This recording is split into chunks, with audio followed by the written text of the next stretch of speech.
Good evening, dear students. How are you? I hope you are fine at home. Students of 9th and 10th class were learning non-finite. Non-finite.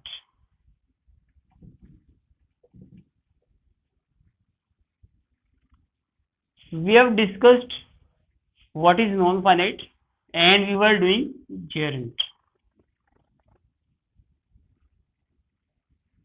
First form plus ing.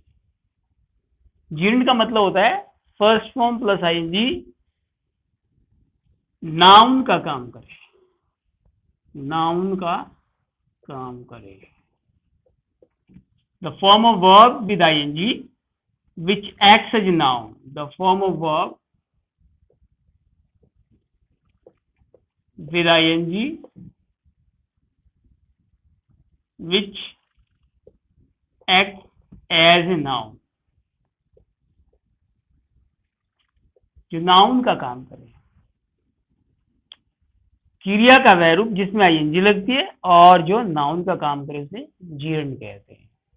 English बनाने के लिए gerund काफी important है. तो gerund हम कहाँ कहाँ use करते हैं इंग्लिश के अंदर, वो देखिए.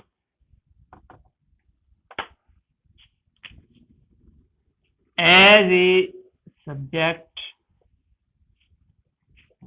To the verb.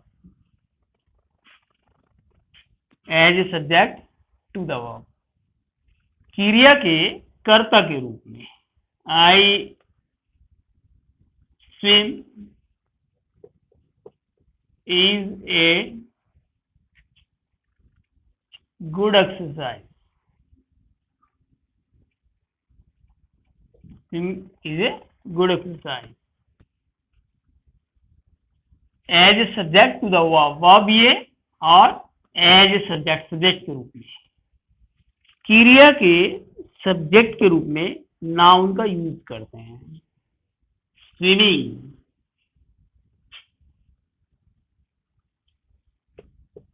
नाउन का काम, ये नेम है noun. Swimming is a good exercise. Swimming एक अच्छी कसरत है. Paint is a good art. Paint is a good art. Painting as a subject to the verb. Painting is a good art. Painting एक अच्छी कला है. तो as a subject to the verb क्रिया के कर्ता के रूप में gerund का इस्तेमाल करते हैं. जब हम इंग्लिश बनाते हैं, लिखते हैं, बोलते हैं तो बहुत सारे ऐसे सेंटेंस होते हैं जिन्हें हम gerund का प्रयोग करते हैं as a subject to the verb के रूप में. दूसरा point, as an object to the verb. as an object to the verb क्रिया के ऑब्जेक्ट के रूप में. I like swim. verb ये like. I as an object to the verb. Verb के ऑब्जेक्ट के रूप में कौन सा काम लाइक करता हूं? Swimming. I like swimming. I hate smoke. कौन से काम से नफरत करता हूं? As an object to the verb. I hate smoking. ये जो पॉइंट है इसको समझिए आप. ये क्या लिखा हुआ है, यही से आपको पता चलेगा. As a subject to the verb. As an object to the verb. I like swimming. I hate smoking. Object verb, ये वर्ब है, इसका ऑब्जेक्ट स्विमिंग है और इसका ऑब्जेक्ट स्मोकिंग है. दूसरा पॉइंट है as an object to the verb. First point है as a subject to the verb.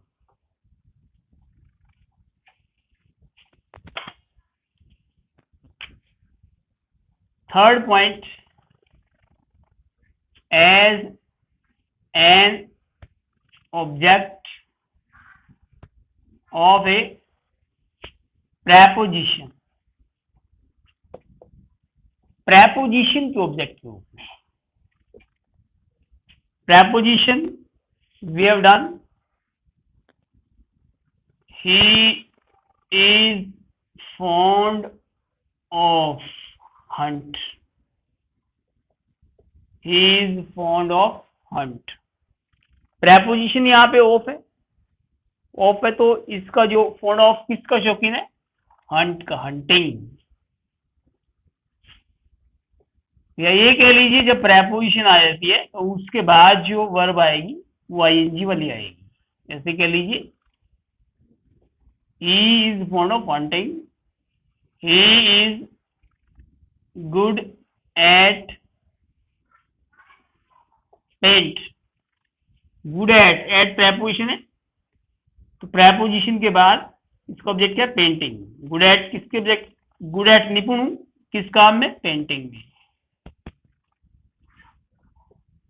He is good at painting as an object of a preposition. Preposition के बाद जो भी वर्ब आएगी वो आईएनजी वाली आएगी, मीन जेंड आएगा।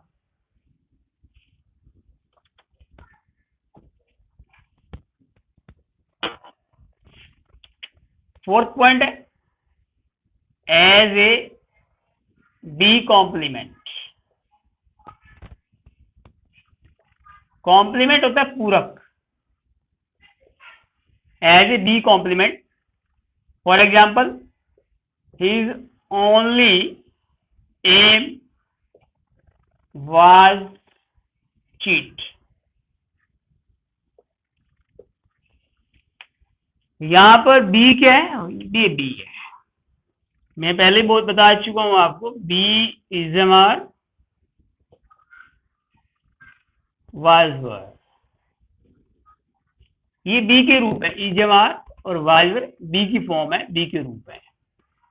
तो एज ए बी कॉम्प्लीमेंट, तो ये बी वाजवर जो है ये बी हो गया। कॉम्प्लीमेंट पूरक होता है। हिज ओनली एम वाज, क्या था उसका एम, उसका एकमात्र उद्देश्य क्या था, cheating. His only aim was cheating. तो as a B complement, B complement के रूप में हम ये करते हैं, his only purpose was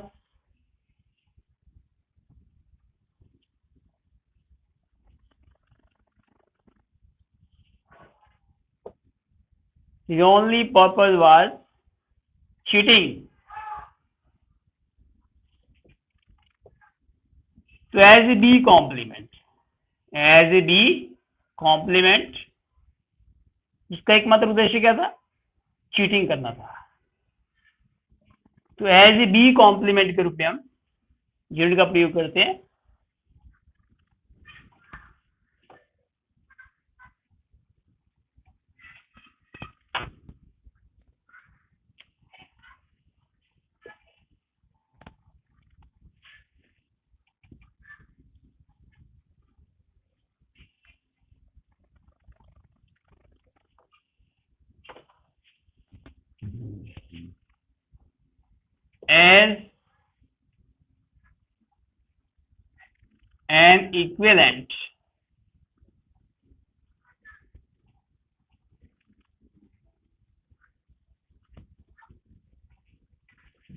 As an equivalent of a pronoun,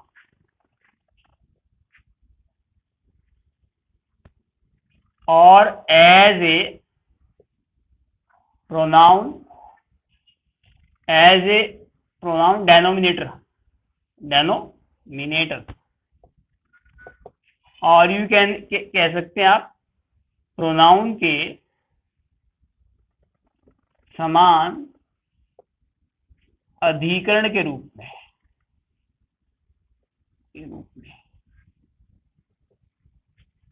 for example it is no use, it is no use. cry over spilt milk, it is no use crying। ये it क्या चीज है? इट इज नो यूज, क्या चीज है it? ये pronoun है। इसके इक्वल के रूप में क्या चीज है? Crying over spilt milk. It is no use crying over spilt milk. It was no use go there. It was no use go there. Going there. Pronoun ये, तो इसके इक्वल क्या है? Going there. It was no use going there. इसके equal क्या है? Is no use crying out spilt milk. तो as an equivalent of pronoun के समान रूप में, और you can say as a pronoun denominator, और in Hindi you can say pronoun के समान अधिकरण के रूप में। एग्जाम्पल या भी गिवन है। आप ऐसे भी कह सकते हैं it is no use, it was no use. जब आ जाते हैं तो उसके बाद जेंड का प्रयोग करते हैं, आईएनजी लगाते हैं। लेकिन पॉइंट ये रहेगा as an equivalent of a pronoun.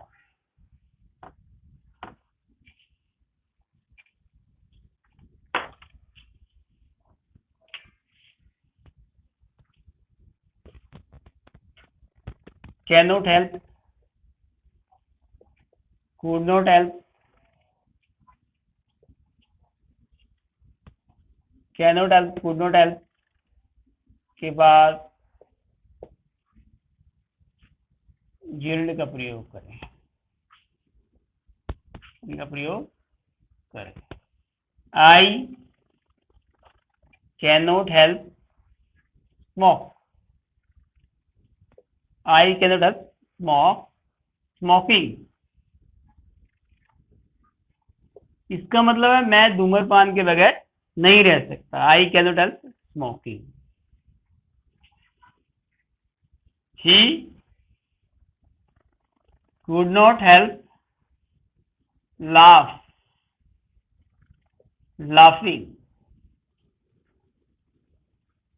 He could not help laughing. तो cannot help, could not help के बाद जिनका प्रयोग करना है आपने, could not help smoking, laughing.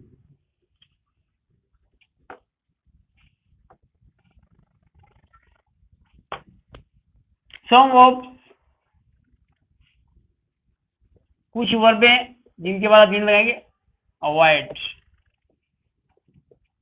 Start, mind, keep, deny, postpone, enjoy, stop. इन वर्बों के बाद इमेजिन, इन वर्बों के बाद आप आईएनजी लगाएंगे। फॉर एग्जाम्पल ही, आईएनजी लगाएं, इनके बाद आईएनजी लगाएं। For example he kept laugh, he kept laughing.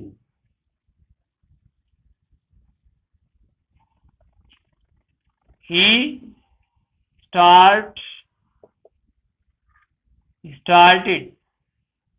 reading. तो डियर स्टूडेंट्स, इन वर्ब्स के बाद आईएनजी लगेगी, मीन्स जीर्ण लगेगा। तो ये हमने जीर्ण का प्रयोग किया है। डियर स्टूडेंट्स, आप जो है इनको लिखिए और सीखिए इसे। तो आज हम जीर्ण करेंगे। आज के लिए इतना काफ़ी है, और आप बुक्स में से पढ़ें और एग्जाम्पल देखें। For today this is sufficient. Thank you and have a nice day.